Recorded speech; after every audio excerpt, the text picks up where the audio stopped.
Question 1519. Given the inclusion of sound in space explosions, how much artistic license can you get away with? Depends if you make it good. What do you mean if you make it good? Well, I mean, if you're going to have if you're going to have explosions where that you can hear that shouldn't be there, you may as well have people picking people up by telekinesis. Right. Let me put it this way. You know those rip-offs that Disney put out with Star Wars label glued on hastily. Yeah. Do it sold out. Yeah, do it not like that, and then you might make a good film. Well, you call those entire films artistic license? No, I call those entire films shit license. Although, how can you? I will give them the special effects are quite nice. What? Kyber crystals unknown curative properties. Oh, no, back to it. Price hit live. Tusk says, as much license as it takes to invent a clan of space wizards and a gay robot. You reckon he's gay? Well, Micro Raptor I think... says, wibbly wobbly, timey wimey. I think he's at least bi. I'm not convinced he's sexually functional. Oh, he's not? No. R2 is, though. Is he? You've seen him go sticking himself in those walls. I feel he's having an interesting conversation with Robocop. Luke Skywalker never had a girlfriend in his films, did he? Yes. His sister? Yeah. Well, he kissed his sister, but that's just Kentucky for you. He got married later on, though. Did he? Well, that's still Kentucky. Not to his sister. I was going to say not to his sister. No. I was going to say. Oh, that was what I was going to say. I was going to say C-3PO. I think would have a good time with RoboCop. I think C-3PO would enjoy that. Tusk says C-3PO is binary. All of the robots are binary in that case. Let's just answer the question. How can you justify space explosions? There should just be silence. What actually is the question, Dave? The question is about artistic license. Given the inclusion of sound in space explosions, how much artistic license can you get away with? As long as you make it make sense in the universe and be cool, lots. It doesn't make sense in the universe. Yeah, it does. You hear the explosions. Yeah. Imagine you're there on Coruscant and you're trying to watch the holo news of the space battle that's just going on over Tatooine, and you're watching the holo news and there's no sound, and you're like, well, what the fuck's going on? The holo news. Yes. If it was the holo news, it would have to be somebody stood next on, stood over the screen, overlaying. And then you hire a droid. Jam Jar Carlson reporting live from Tatooine. Yeah, you hire a droid with a good collection of sound clips to dub it for you. I like I'm with Badger. I'm with Badger. Junkshot's comments. Fluent in over 6 million forms of communication, and you have the effrontery to limit him to bi. I said at least. Ox says, what happened to the Star Wars expert mama? I don't know. I think she might have lost power. And never again. I might tap out of this question stream too. Good evening, Jenny. Hi. Oh, hello, Jenny.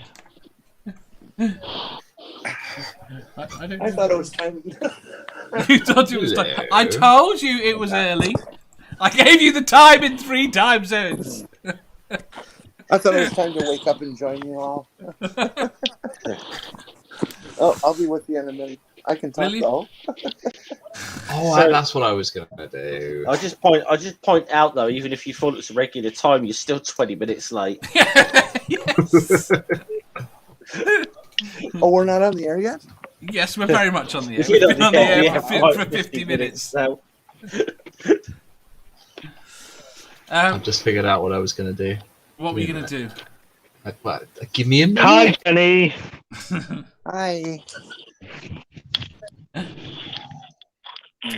Oh, I think we should go on to the next question. I'll just say my answer. So if it's allowed in other science fiction franchises, it's allowed in Star Wars. You think? Mhm. How do they justify it as well? I mean, not all of them. Some especially more modern films. No, but because most. I mean, to be honest, most of these people who make films do not know fuck all about physics. Very few of them. To be honest, Dave. Yeah. I'm just going to say, Star Wars is the Old Testament in space. Yeah. Hello. There's so much nonsense there that it just doesn't work. But it's still fun to watch. It's yeah. fun to watch. I mean, to be honest, I mean, if you even watch like some of the fighter battles or whatever with the things that fly like conventional aircraft in space, it's kind of ridiculous if you think about it. But I was watching a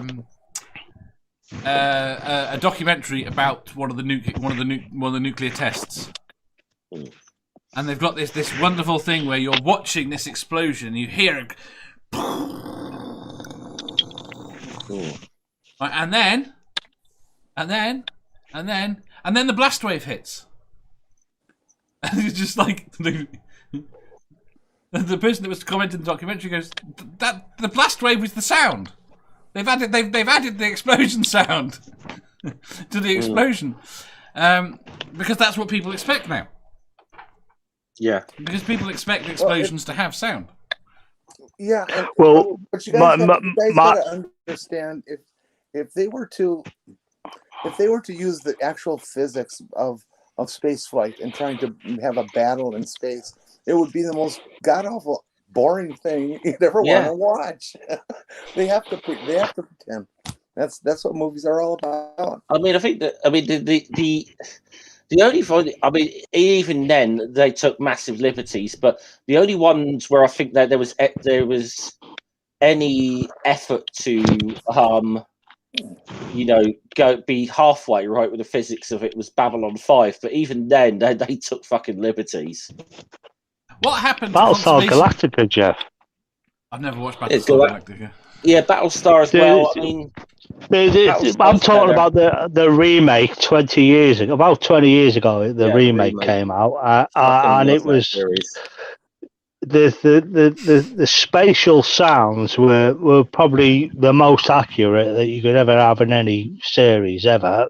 Although they were boring, they weren't explosions. Doorknob heads. What? How did that come? They weren't explosions, or they weren't pew pew pew pew. Doorknob head says laser honest, sounds. True.